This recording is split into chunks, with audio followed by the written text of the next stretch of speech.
ఏది అయినా ట్రై చెయ్యి ఆచి చికెన్ మసాలా. ఆచి చికెన్ మసాలా. వెంకటేష్ దృశ్యం 3 సినిమాని తెలుగులో రీమేక్ చేయకపోవడానికి కారణం త్రివిక్రమ. మాటల మాంత్రికుడి సినిమా కారణంగానే దృశ్యం ఫ్రాంచైజీ నుంచి వెంకీ తప్పుకున్నారా?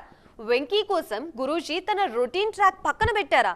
అందుకే దృశ్యం 3 సినిమాని వెంకటేష్ పక్కన పెట్టారా? అసలేంటి కన్ఫ్యూజన్ అనుకుంటున్నారా? లేట్ ఎందుకు, ఈ స్టోరీలో చూసేద్దాం పదండి.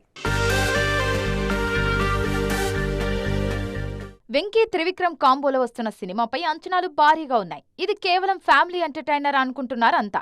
కానీ మల్లీశ్వరి మార్క్ కామెడీ, నువ్వు నాకు నచ్చావు చమక్కులతో పాటు ఊహించని మలుపులు కూడా ఉండబోతున్నాయి. ఈసారి రొటీన్ ఫ్లాట్ నెరేషన్ కి భిన్నంగా గురూజీ సరికొత్త స్క్రీన్ ప్లేతో ప్రయోగాలు చేస్తున్నారని తెలుస్తోంది. ప్రేక్షకులను థ్రిల్ చేసే ట్విస్ట్లు, టర్న్లతో కూడిన ఒక సాలిడ్ స్టోరీని వెంకీ కోసం త్రివిక్రమ్ సిద్ధం చేశారని తెలుస్తోంది.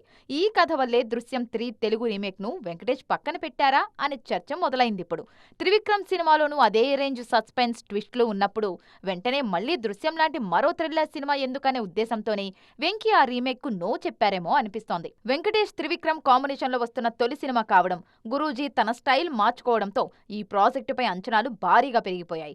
ఓవైపు కామెడీ, మరోవైపు ఎంగేజింగ్ స్క్రీన్ ప్లేతో రెడీ అవుతున్న ఈ సినిమా థియేటర్లలో బ్లాస్ట్ అవ్వడం ఖాయమంటున్నారు ఫ్యాన్స్. పైగా వెంకీ కూడా సంక్రాంతికి వస్తున్నాం, మనశంకర వరప్రసాద్ గారు సినిమాలతో ఫామ్ లో ఉన్నారిప్పుడు.